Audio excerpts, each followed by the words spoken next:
All right, guys, so check this out. Have you ever heard of Goldbelly? Okay, so it's this amazing site where you can order the most iconic, famous foods from restaurants all across the country, and they will ship it straight to your door. That's right, these guys will ship you Philly cheesesteaks from Jim's or Pat's in Philly, buffalo wings from the Anchor Bar in Buffalo, and even Kansas City's most legendary barbecue. So, if you're looking to host an epic Super Bowl party, go to goldbelly.com and get free shipping and 20% off your first order with promo code GAMEDAY. Every team, every topic, everywhere. This is Believe. Welcome to Orioles on the Verge. This is Zach Spedden, joined as always by Bob Phelan and Nick Stevens. And on tonight's episode, we're going to break down the Orioles' 2026 international free agent signing period, which is set to kick off on Thursday, January 15th. And we're going to talk about some of the bigger name prospects the Orioles are expected to sign as part of this class. And that's going to be on tonight's episode. But first, as we like to do at the top of every episode, we want to welcome some new members to our Patreon community. We've had a lot of people sign up as our top 50 prospects countdown gets underway. And for that, I'm going to turn it over to Bob. Very, very pleasantly surprised that we're having this many signups this early in the year. And yeah, I can't say I blame you guys. The top 50 countdown is a lot of fun. You want to get in on it. I understand. But as always, appreciate the support. Yeah, got a little bit of a list here. We got Ripken is him. I mean, who can... True. Where's the lie? Where's the lie? Thank you for signing up at the AAA level. Got Dan Sanchez, Blue Sky Zone. Really great follow over there. Appreciate the support, Dan, at the single A level. We have Eric Westerman coming in at the AAA level. Chris Recitar, a staple on our Discord. Nice to see him hop over to the patron side of things. Appreciate it, Chris. We also got Raymond Wilcher signed up at the AA level, as well as Cole Sims. So a really big group of guys. And what do you know? We might have more Patreon signups than international free agents that get signed tomorrow by the Orioles. Yeah, and that's a good segue to this discussion because this class is expected to have a little bit of a different look than what we've seen in recent years under Kobe Perez, in that it is going to be a smaller class, but one that has a lot of high signing bonuses dished out, as right now there are at least 4 hitters as part of this class expected to get bonuses of $1 million or more, headlined by shortstop Jose Luis Acevedo, a 17-year-old who might match or exceed the previous signing bonus record in international free agency for the Orioles, which was set by Luis Almeida just back in 2023. And Nick, this is where I'm going to turn things over to you because you've been writing about this class a lot over at our Substack, oriolesontheverge.substack.com. You've compiled some reports for us as well as expected bonus figures. So what stands out to you about this incoming class of prospects into the Orioles farm system? It's different. And we don't have the official stuff, right? We're recording this Wednesday night still, our regular time. So if you're listening to this after the official announcements have been made, there's probably bits more pieces of information that have come out, but I think we've got a pretty solid overview, and especially since it's such a small class. It's going to be interesting. I'm interested to see how this plays out because it is very different from what we've seen under Elias and Kobe Perez. Like you saw the top guy in each class get more and more each year until, like you mentioned, Luis Almeida got his like 2.3 almost $1 million. Every year is like new franchise record. And then the last 2 years, it was like $1, maybe $2 million shortstops, and then just like spraying the board with these large classes. And with like the range of outcomes just being so extreme with these guys, the vast majority of these prospects never making it to the U.S. And it's like I've always felt like the more chances you have of 1 or 2 players clicking, like great. And a lot of the top international prospects we've seen in this system are like Luis De Leon signed for $20,000 or $30,000, Aaron Estrada, Thomas Sosa. These are all guys signed for under $500,000, so they aren't big signings either. And now we look at, this class is we know 9 names for sure, or at least as sure as we can be up to this point. A lot of them have been double, triple confirmed up to this point, but we think it's like 9 players. The Orioles are part of a group. There's like 6 or 7 teams that all have like 8 point something, like $8.024 something million in this year's bonus pool. And the Orioles are among that group that have the most. and these 9 players account for like 7.9 something million of that. So this could be it.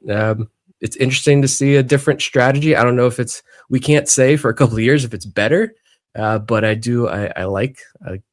I'm interested. I can't say if I like it better or not, but it's interesting to see this strategy take place. If typically we see this team leave like the big pot left over just in case, to get, the Cesar Prieto or the Jordan Sanchez. It doesn't look like that money's going to be available this year, but because again, the signing window runs from January 15th all the way to December 15th. You can sign guys and you don't get any extra money unless you trade for it. So this is what they've got. But yeah, just interested to see how this all shakes out over the next couple of years. And I don't know. We also don't know if this is a new strategy or, it's years in advance of these classes taking shape. So it just could be that, hey, they found some guys that were going to be available in this year's class that they really loved. And they were like, let's just spin all the load on these 5, 6, 7 guys.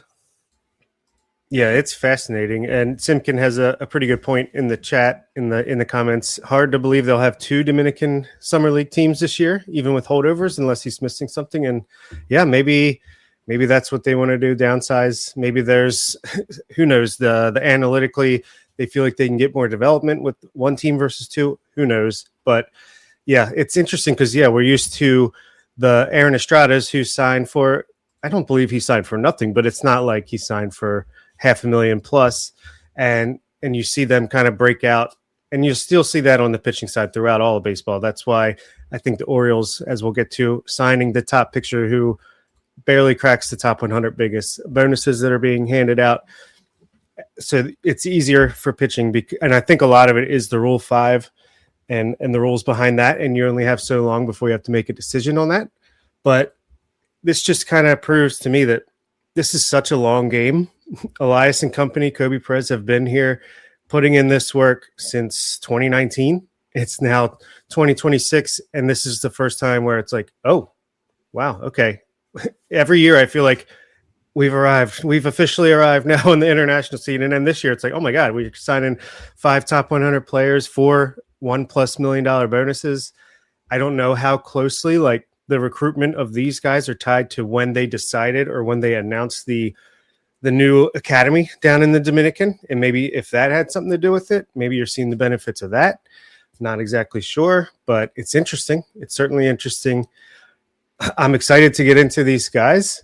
Part of me is going to miss just having that shotgun approach because there's so much unknown in the development of these young players. But at the same time, I trust Kobe Perez as much as I trust anyone in the front office. And if they've targeted these expensive guys, then I'm excited to see what they've got. Let's start with the player that is the headliner of this class. And as you both noted, there's a lot of talent coming in or expected to come in as part of the international free agent class with 5 top 100 prospects according to MLB Pipeline's rankings. At the top of that list, or at the top of the Orioles list of prospects, I should say, is Jose Luis Acevedo, a shortstop who just turned 17 in November. He's listed at 6'1", 175 pounds. And this feels like a familiar type of player for the Orioles to sign. A young, up-the-middle athlete with a good hit tool, some power projection. One thing that stands out to me about Acevedo in reading up on reports, though, is that despite his age, there seems to be pretty widespread belief that he can stick at shortstop, thanks in no small part to a 55-grade arm, as well as a 60-grade field tool, according to Pipeline's rankings. So, Nick, I'll start with you here. As you've written and read up about Acevedo, what has stood out to you? We'll see with Acevedo. It's 60 hit. MLB Pipeline has individual grades for all these guys: 60 hit, 45 power, 50 run, 55 arms, 60 field, 50 overall prospect. The shortstops, just kind of like we'll see. Like you said, yeah, there's consensus, I think, from everyone who writes about these guys that he does have the ability to stick at shortstop, which is a good sign. And then it's a lot of, I know I have Francis Ramiro's report, and he's got some quotes from scouts in his report where it says one scout rated him as, quote, the best shortstop in-game actions at the position in the entire 25-26 class. and several evaluators saw around 35 at-bats from Acevedo over multiple days and did not see him strike out. So that's a fun little note there. Yeah, it's with all the it's you throw them in a pot. Acevedo, you throw him in a pot with Jose Pena and Elvin Garcia and others that are in the organization that the Orioles have signed, Wilfred De La Cruz that they traded for the Cubs, and you see who stands out over the next couple of years. But it seems like this is a fairly typical profile with us. There's some other unique profiles, I think, as far as the big money guys goes, but as far as Acevedo goes, I think this seems like a pretty standard profile for a $2+ million international signee shortstop. Yeah, if this, we talked about how this class is a lot different than we've seen in the past. I feel like Jose Luis Acevedo is what, and a lot of the guys that they sign, like the Orioles have a type when they sign these guys. I feel like he's very similar to a mold of an Emilio Sanchez, Luis Almeida when he was signed. Like when they go for the shortstop, it's like hit.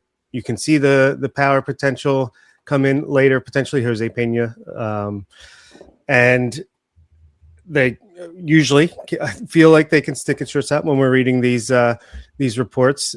And it's interesting that we've seen Samuel Basayo obviously break out in a big way at catcher and make it to the bigs, but we have a lot of candidates in the outfield that I think could break out big time like that, and Aaron Estrada as well. But I feel like none of the shortstops that we've paid big money for have really broke out in a way yet. So still waiting for that first one. Obviously, these kids are so young when they sign that it could still certainly happen with guys like Michael Hernandez is another shortstop that I feel like had a similar profile to this. But I mean, the profile itself, there's nothing wrong with it. A good fielding, good hitting, potentially a little bit of power shortstop is nothing to sneeze at. So hopefully this is the one that really just hits the ground running. And Jose Pena had a great first year as well, super young at 16. But yeah, I'm excited to add him to the list and keep track of him. Yeah, I'm anxious to see Acevedo in the Dominican Summer League this year because there is a good feed down there. So we have the ability to check in on these players over the course of the season, because to me, one of the hardest things to evaluate on defense among prospects is teenage shortstops, because you have to factor in their physical projection. And a lot of times what you'll see is a player who has supreme arm strength, but no arm accuracy whatsoever. Or they look like they should have range, but they don't. Their actions around the bag aren't very fluid. And that's where you can start to see, okay, is this guy going to end up at third base, or is he going to end up at shortstop, or is he not going to end up at the left side of the infield at all? Hopefully with Acevedo, we see some of the characteristics you're looking for in a shortstop, even if the defense isn't crisp right away. Having watched some video, I do like his swing. Again, you have to see with the physical projection how much power is there, but it does look like a good, compact line drive stroke. He's listed at 6'1", 175. Of course, I mean, some of these could be somewhat accurate in the very beginning, but that's going to be his height and weight for the next 6 years until MLB decides to update him on his player page. And it's going to be interesting to see what he does, I think, not even from the jump, but in year 2, because you've seen stuff like Elvin Garcia. Like I was writing him up a little bit today. And I mean, according to Eric Longenhagen over at Fangraphs, Elvin Garcia was listed like tall, skinny, international shortstop prospect that they signed 2 years ago. And according to Eric Longenhagen, Garcia is closer to 200 pounds now and was like hitting tanks. But Baseball America was writing last year when he was 2 years ago when he was in the DSL that his max EV was like 102.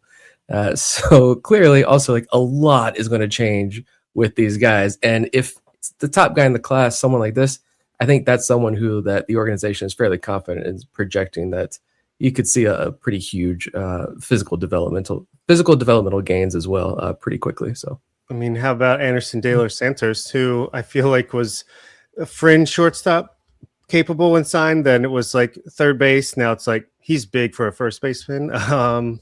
Joshua Lorenzo playing shortstop last year. I don't think that's going to be happening much longer. But yeah, these guys certainly have plenty of room to grow.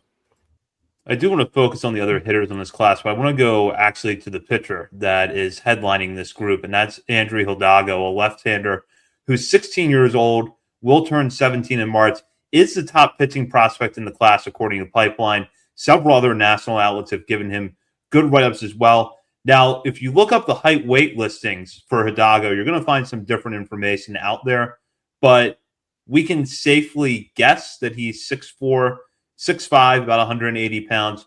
Right now, according to MLB Pipeline, 60 grade fastball, 60 grade slider with a 45 grade changeup. So clearly a big difference in the quality of his pitches right now.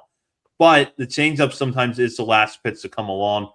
The control is a question mark, but when you're looking at a pitcher this size, this young, I think you have to expect that they are going to have command issues as they still grow into their body. Most scouting reports for Hidalgo, though, do say he has a clean, repeatable delivery. Right now, he's expected to sign for about $700,000, so more to come on him. But, Nick, I know you've written up about Hidalgo. Fastball reports have been pretty positive. What else has stood out? Yeah, the fastball up to 98. It is a very smooth, aesthetically pleasing delivery there from the left side.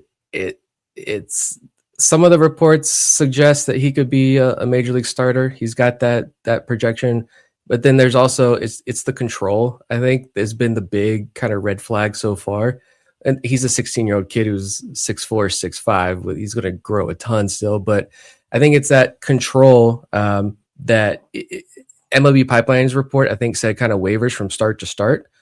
And I think as he continues to grow physically, that's something that you're going to see once he gets into the organization. Is we've seen it with Yeber Cartaya and so many other these taller pitchers.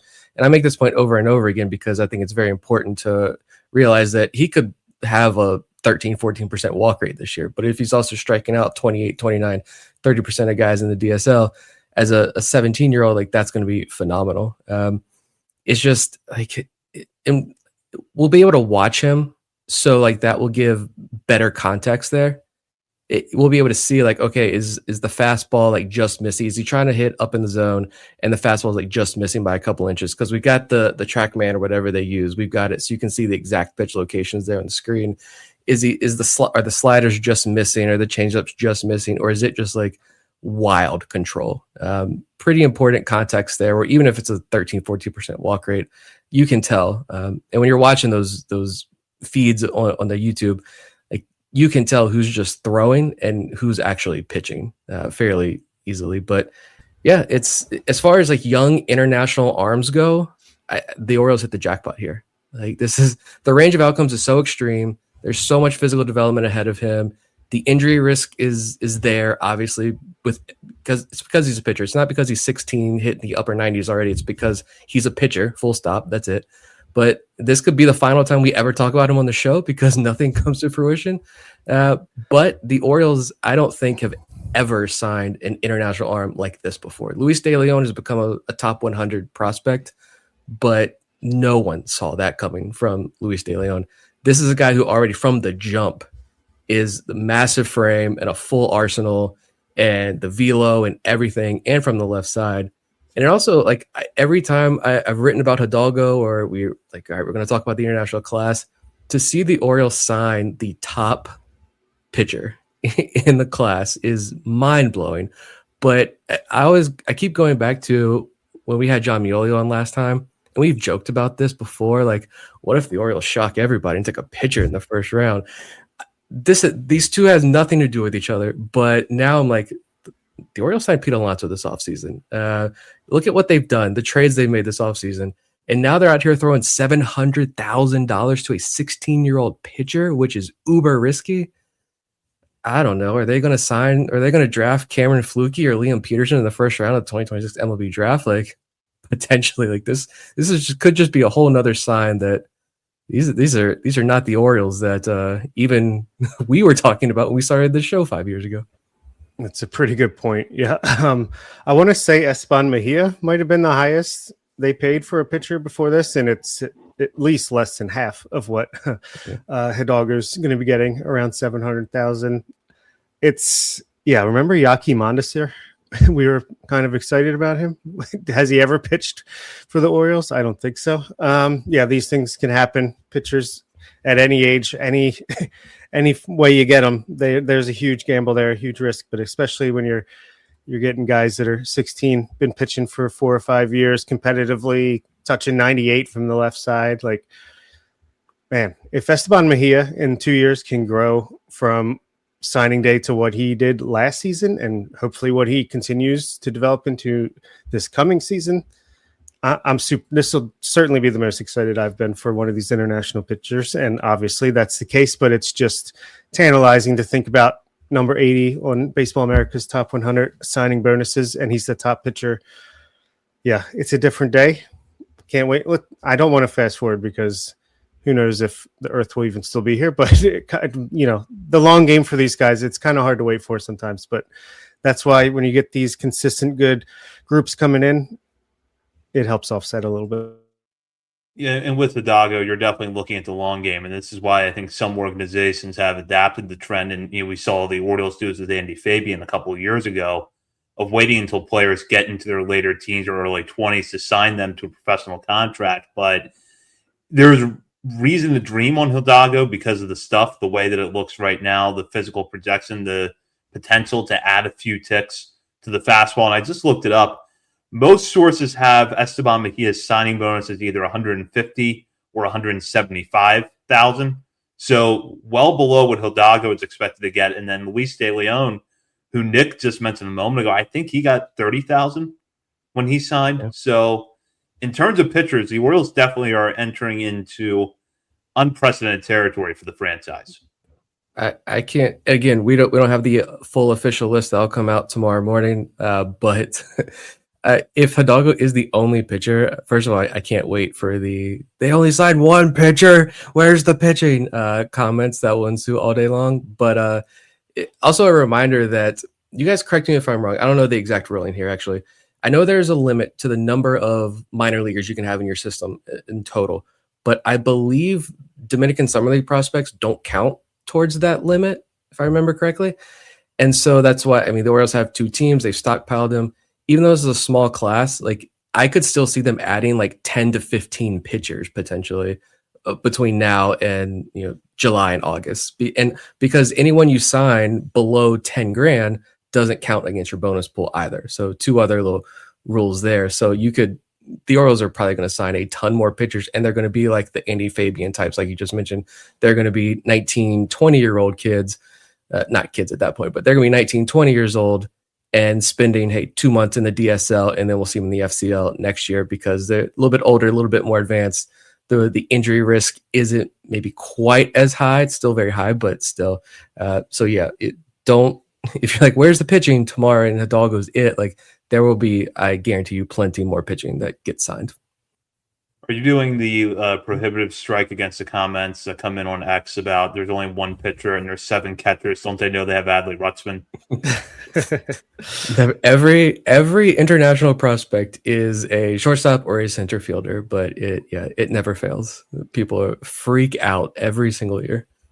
Yeah, I was just trying to look up other guys who got, I think, previous higher amounts that I can remember off the top of my head. Emmanuel Pena from last year was like 150,000. I feel like Keeler Morphe is in that range as well. So yeah, definitely blowing the record out of the water for the Orioles here. And Mark had a question: did Mejia have nasty stuff when he signed, or did it magically appear? I don't think it just magically appeared, but I think he was touching 96 or something, I want to say. Which, again, at 16, that's pretty good. That's why 98 is kind of like, how high is Hidalgo going to be? Is he going to be Ramon Rivera or Ramon Gomez, but as a starter from the left side in 5 years? No. But, I'm excited for sure. Yeah. We were back when the Keeler Morphe days before it all exploded, again, which could happen to any one of these players. And I remember in those days having the conversation, like, who has the higher ceiling, Mejia or Morphe? Like we were talking about Mejia in that realm, even 2 years ago. So yeah, the stuff definitely didn't magically appear, but this was a super tall, skinny kid who added some weight, added some good strength.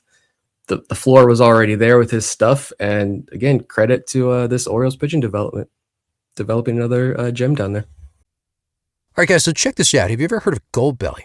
Okay, so it's this amazing site where you can order the most iconic, famous foods from restaurants all across the country, and they will ship it straight to your door. That's right, these guys will ship you Philly cheesesteaks from Jim's or Pat's in Philly, buffalo wings from the Anchor Bar in Buffalo, and even Kansas City's most legendary barbecue. So if you're looking to host an epic Super Bowl party, Go to GoBelly.com and get free shipping and 20% off your first order with promo code GameDay. Go now to the player that's expected to get the second largest bonus in this class, according to sources that have been, or reports that have been published so far. And that's Ariel Roque, an outfielder who, like Jose Luis Acevedo, just recently turned 17. He turned 17 in October. Currently listed at 6 feet, 160 pounds. MLB Pipeline grades his hit tool as 55. To go as 50 power, 55 run, 50 arm, and 55 field. Now, as you start to dig into Roque a little bit, you're going to hear some contradictory things. Pretty much everybody across the board agrees that he has good bat speed. They like the way that the hit tool is developing. There are questions, though, about how he's going to project physically and where he's going to end up in the field long term. Some reports seem to peg Roque as a center fielder now and the center fielder for the bulk of his career. Others seem to think that he could fill out and project more as a prototypical right fielder with big power and a big arm. So question marks about the defense, but enough of an athletic skill set that the Orioles right now are expected to sign him to somewhere in the range of $1.7 to $1.8 million. So this is a player that has a pretty interesting ceiling to dream on. Did you list his 80 grade confidence? I can't remember. I did not know. He says his goal is to reach the major leagues this year. So go for it, kid. I'd love to see it. Yeah, I'm sorry. I'm excited about Roque or Roque. I don't even know how you're supposed to pronounce it yet. We will definitely learn that probably tomorrow. But yeah, I'm very excited about this guy. Again, a little bit different. I feel like, is he right-handed rather, right? I think he hits from the right side. Lefty. Dang. Okay. Not very different then. Power hitting lefty. For some reason, I thought he was a righty, but at least it seems like if anyone's going to do what not quite as fast as he wants to do this year, but if anyone's going to pull a Julio Rodriguez at the center field position, I feel like it's going to be this guy with the Thomas Sosa level confidence, with the freak athleticism and hopefully good defense. But I love the confidence. I like when these guys are characters and have personalities too. And that's one of my favorite parts of getting into the international game. We get the Frederick Ben Cosmes, even if he's a career minor leaguer for the Orioles, just a super fun guy to watch out on the field and talk to as well. So I love it. I don't really know a ton about any of these guys we're talking about, except for the little blurbs we get on Baseball America, MLB Pipeline, and all that. But it's just exciting to dream big, just like these kids are when they come in. And where they're going to be in 3 or 4 years, who knows? But could be in the top 10 of our next 2029 top 50 countdown episode. We'll see. Yeah, I just like all the quotes, and these are direct quotes from Baseball America and MLB Pipeline here, calling him like an explosive athlete with impressive hand and bat speed that project for good amount of power. Plus run grades. Ben Badler believes he could stick in center field. I know in Francis Ramirez write-up, he said he's got some quotes from other scouts that think Roque develops 60 grade power and moves over to the right field with his cannon of an arm. But terms like referring to him, describing him as a dynamic running back or hard-hitting safety. I think MLB Pipeline's report says if the kid grew up in the U.S., he probably would have been recruited by some big-time college programs at one of those two positions. Like, that's just how athletic he is, to envision that. So they also describe him as having oodles of bat speed. I like that as well. You don't really hear a lot. Like, a lot of these guys, there are big contact issues with a lot of the bigger international prospects we've talked about in the past years. And this guy, so far, the top 2 hitters, Roque brings a 55 hit, according to Pipeline, and then Acevedo's got a 60 hit, according to MLB Pipeline. So it's fun. It's fun to dream on, like you said, dream on these guys. And yeah, I think the only issue I've seen with Roque is there's maybe a lot of noise in his setup. And so that can cause him to be behind a little bit. But yeah, I think MLB Pipeline ended their write-up by saying there's a clear up arrow next to Roque's name, as he should continue to improve upon his already impressive tool package as he gains pro instruction. So yeah, a lot of people very confident in his abilities. Yeah, I feel like this is a really good starting point for an outfielder that has a lot of tools, whether he ends up in center field or he ends up in right field. I think that, the idea of thinking about him as sort of another Thomas Sosa is a good one, because the confidence is there. The raw skill set is there. It feels like if there's a difference, it might be that Roque's hit tool coming into professional baseball is better than Sosa's was when the Orioles signed him a few years ago, but the power, the arm, the speed all seem very similar. Yeah, for sure. And I don't know if this was mentioned. I apologize. But Roque 22 on Baseball America's big board. Acevedo was 11, by the way, but just to put it in some kind of context. It's a good point there. And I want to go now to another outfielder that is expected to sign with the Orioles as part of the international free agent classes coming up, and that is Pedro Gomez. Gomez, who turned 17 in October, already a little bit more maxed out physically than Acevedo and Roque, perhaps. Right now listed at 6'1", 190 pounds. MLB Pipeline gives him a 55 grade hit tool with 55 power, but then there are some questions about the defense. Right now, 40 grade run, 50 grade arm, 40 grade field.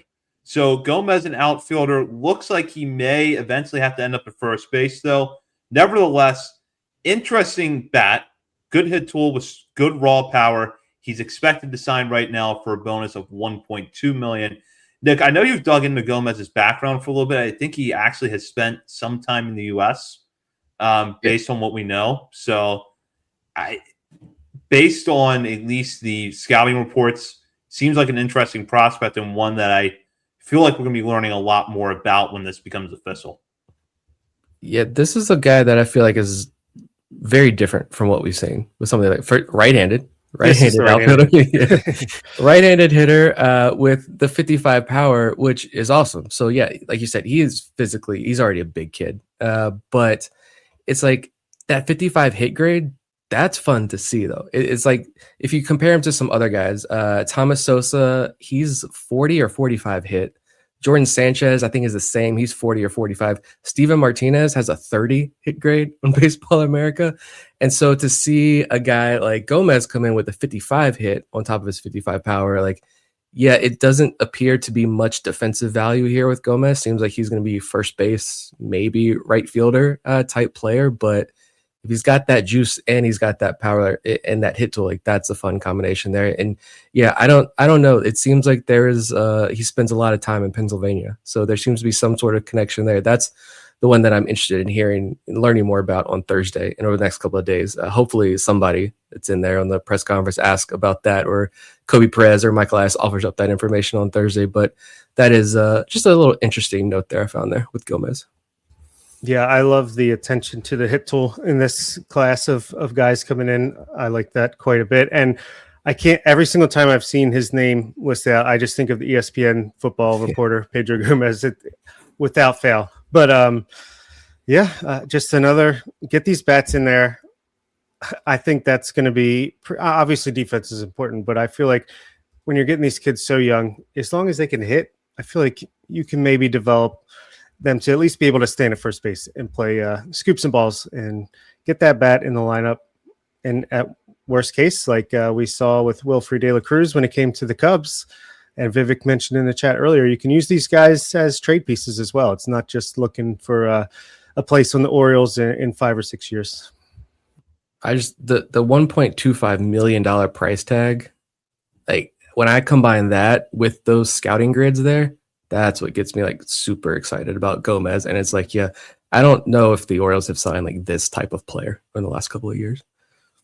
I'm putting my money on him being the guy that when we look at the DSL stats at the end of their season, that has probably the highest WRC plus of anybody on the team, a strong walk percentage because he's, physically looks like a man amongst boys, even though he's only 17.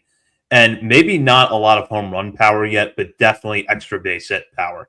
So I don't want to come out and compare him to Samuel Basallo, and please do not interpret this as a comparison to Basallo, because that's not what it is. Completely different types of players, but that's the kind of season Basallo had in the DSL when he played there. And if there's a player that we've broken down tonight that I feel like is going to have that kind of year this summer, it's Gomez. That's fair. Him or the next guy we talk about, which Gomez was 38 on Baseball America's big board. The next guy is 41. But yeah, I think he'll certainly, knock on wood, I think we're going to like the numbers he puts up this summer. Yeah, let's go into – go ahead, Nick. I was just going to say, this is like a continued conversation from post draft night. It was hit tool, hit tool, hit tool, hit tool. Like, I love it. Hopefully it translates, but right now, I love it. Yeah, and to get to the next player that we're going to be talking about, that is Gabriel Rosa, who just turned 17 in September. And I just mentioned a moment ago how Gomez is maxed out physically. Rosa, 6'3", 200 pounds. The hit tool does not grade out quite as well. MLB Pipeline has it at 45, but 60 grade power. So this is someone who should show up with a lot of power. 45 run, 45 arm, 45 field. So take that for what you will. Right now, he's listed as a first baseman / outfielder, though he does have some catching experience. We can take a guess, though, based on his size, that outfield or first base is a more likely destination for him long term. He is expected to get a signing bonus of $1 million.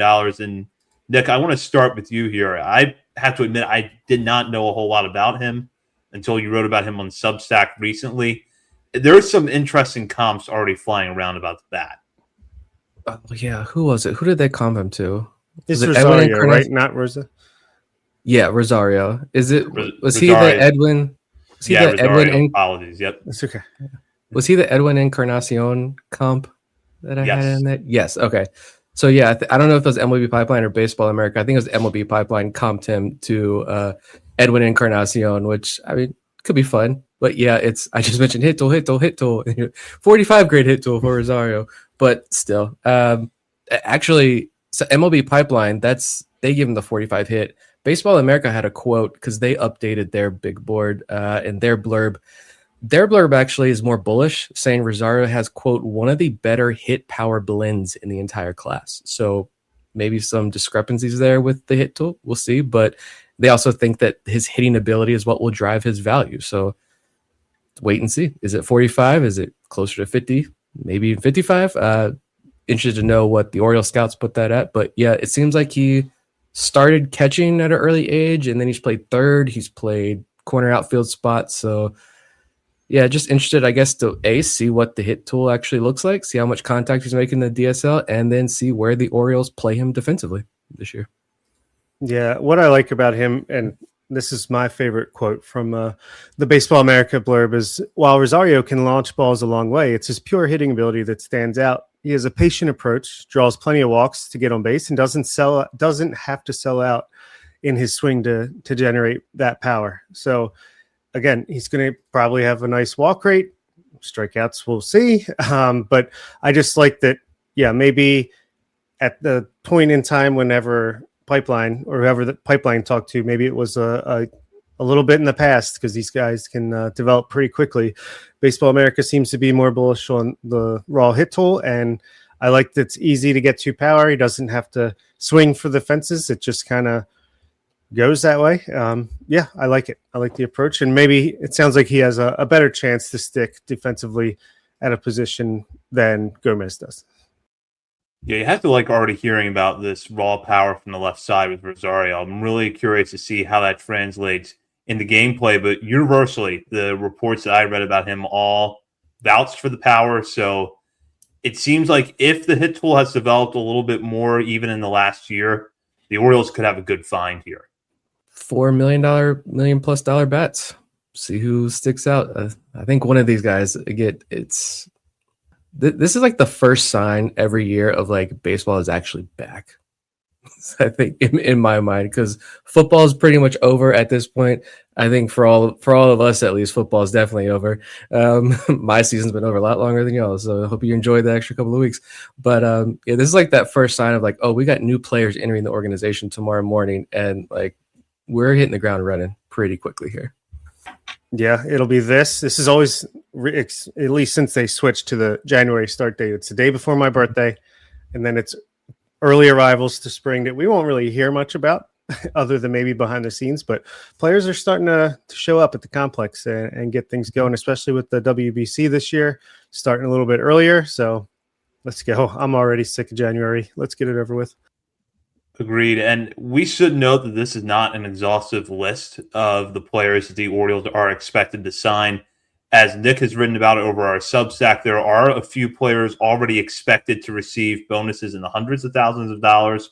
We should learn a little bit more about them tomorrow. And as Nick mentioned also earlier in this show, most of the major signings will be announced on January 15th. But teams can continue to sign players during this period for the next 11 months. And there have been cases of players signing with the Orioles in the spring and making their debut within a matter of a few weeks or a few months in the DSL, or even players signing in the offseason and not making their pro debuts until the following spring. But we can expect that a lot of the major signings from this class will be announced on Thursday. And I think if it's under $20,000 or $10,000, it doesn't count against your cap. So yeah, they'll certainly, especially on the pitching side, like we said, they'll sign guys to that minimum that doesn't count against that limit throughout this preseason. Yeah. And I can just really quickly, the other names I think we've got are another outfielder, Carlos Rubicendo. I don't have much on these last couple of guys. $400,000 signing bonus expected. Left-handed hitting outfielder. That's the only note I got.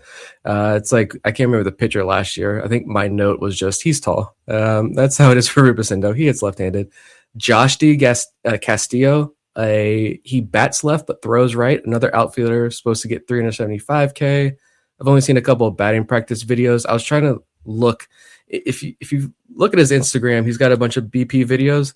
Or I think they were on YouTube. There's a bunch of BP videos, but his swing reminds me of somebody. I can't do the comps. It wasn't popping out to me, but there's that swing. There's something there with his swing. Luis Diaz is a catcher for $150,000. I know nothing about this guy except he's from Venezuela. It's not a Kobe Perez international signing class unless there's at least one Venezuelan catcher in the class. So that's Luis Diaz this year. And then Justin Ibar, an infielder from the DR, supposed to get $20K. He looks like he's 11. That's all I got. It's a small 16-year-old. I think he's 17. This is a small kid. But yeah, hopefully we'll learn a little bit more on Thursday for some of these guys. And the Orioles will have their videos and their notes. I think the O's player development account always does a thread of the top guys, not every player, but some of the top guys with good videos, good interviews, and some initial notes. So looking forward to those as well. And before we wrap up here, just to kind of, give a nice ending to this conversation we've had tonight. When the DSL season starts, hopefully we have that pretty solid feed on YouTube again, where we're able to see some pitch data, see some batted ball data for these guys, and have a decent live stream of the games. When those are going on, which players are the two of you going to be most excited to see?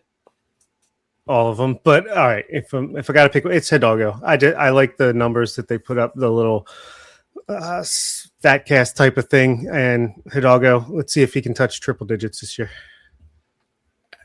I think it's probably, as far as like prospect status, I think it's Pedro Gomez, but I want to see Ariel Roque back up the swag. He's one of us. I'm not challenging him in any way, but I love it. I love the cockiness. I hope that translates onto the field, and we're able to see that this year. I really hope that Hidalgo starts become appointment viewing, where you're breaking out your computer or whatever you're going to use to watch it at 10 o'clock in the morning, just because you want to see how he looks on the mound. But for me, it's Acevedo. I just want to see, is he as refined of a player as a lot of the scouting reports suggest that he is? How does the defense look in game? As I mentioned, I've seen some video of him hitting. A lot of that, though, is BP. So how does he look against live pitching? If he can manage to put together a good first season, though, and really showcase that all-around skill set, I think it could differentiate him from some of the prospects that the Orioles have signed as shortstops in the last few years, where they go to the DSL and you can see some blemishes in their game almost right away. If he manages to get through that, I'll feel pretty good about him. That sounds good. And I want to address this question by John Caulfield in the YouTube comment section, because he posted it twice, and we are talking about international free agents. He says, do y'all have any untouchable prospects for the Orioles if they pivot to the trade market for a top line starter? obviously today, the news that Ranger Suarez signed with the Boston Red Sox for 5 years, $130 million or so. And we're talking international. Samuel Basallo is basically the only untouchable guy. But as far as two other guys that I really would be bummed to see move, it's Aaron Estrada and Luis De Leon for me. Trey Gibson and Dylan Beavers are pretty close to the line too. Yeah. It's because technically he's still a prospect. It's Samuel Basallo, and there's 0% chance I think he gets moved. But honestly, I think for me it's just Trey Gibson, because again, I think we don't. I think no one truly understands just how high his ceiling can be. I think it is extremely high, and I want to see if he can reach that potential here in Baltimore. But honestly, if you're going to go out and land a stud, I'm fine with moving anybody. They ripped the Band-Aid off by getting rid of Michael Ferret and the whole crew and the Shane Bosch trade. I'm ready to land another one, to be honest. God, oh no, like that's not how we think. That's not what we do here, though, at On the Verge. But in all honesty, it's Basallo and I think Trey Gibson for me. And other than that, if you want to shock us all with another big trade before the season starts, Mike, please do. Yeah, and when I say that Estrada and De Leon, I'm not saying they're untouchable, but those are the ones I've kind of developed prospect crushes on over this offseason, and I'm like, that would hurt a little bit. Yeah, Gibson would feel the most like addition by subtraction, because he is, in my mind, I don't know that he's going to contribute much in 2026, but I could see him there in 2027. And if you give him up for a guy that might only be here for a year, you've got to move with a lot of cost. And I would not want to see the Orioles do that. But for the right player, I think he's movable. Nate George, I think it depends on how much you expect the hit tool to develop, because if it does come along, you're looking at a guy that could be a top 100 prospect at the end of this year. But again, for the right player, I think you can justify moving him. So I don't really see anybody as, hard stop, untouchable this offseason. It's a good question, but I think that it's all going to come down to what you're getting in return. And we've said this a million times, but to reiterate, the system is so deep that even if you traded a Nate George, who John is a big fan of, and I am too, but even if you trade him, it's so deep. There's plenty of guys that could potentially fill in the gap that he would leave behind. I should have said Enrique Bradfield Jr. for my answer, just to drop a bombshell. We can close the show. Well, Bob, do you want to jump in and drop in another Jordan Westburg bombshell before we wrap up? Maybe just 2 for the price of 1 before tonight's over. You mean Jordan Westhays? I'm good. And for that does it for this episode. We will be back next week. In the meantime, you can check out our many social media channels, including Facebook, Instagram, Threads, X, Blue Sky, YouTube, and Twitch. We're also over at Substack, OriolesOnTheVerge.substack.com. And while you're browsing around the internet, be sure to head over to Patreon and sign up to become a member today at the $3, $5, or $10 levels. You will have access to our ongoing Top 50 Prospects Countdown, which we are still in the very early stages of.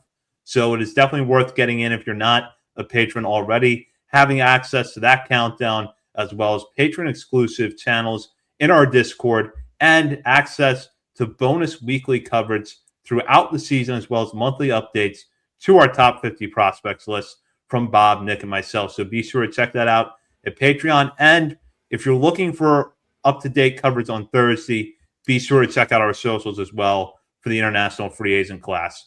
And before we wrap up, Bob, did you have something to say?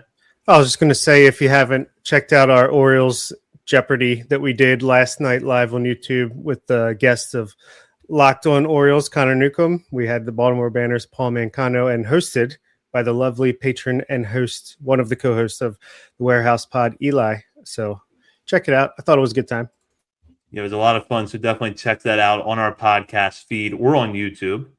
For Bob Phelan, Nick Stevens, and Zach Spedden, you've been listening to Orioles on the Verge, part of the Believe Podcast Network. Hey guys, finding the perfect gift for the food lover in your life is easy. Thanks to Goldbelly. Goldbelly ships America's most iconic foods straight from world-famous restaurants right to your door. So if you want to treat someone to Joe's Stone Crab from Miami, Franklin Barbecue from Texas, or desserts from famous foodies like Ina Garten or Martha Stewart, Goldbelly has you covered.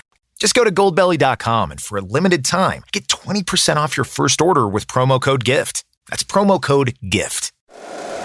If you like the show, please take a moment to rate, review, and subscribe. It really does help the show to grow. Thank you for listening.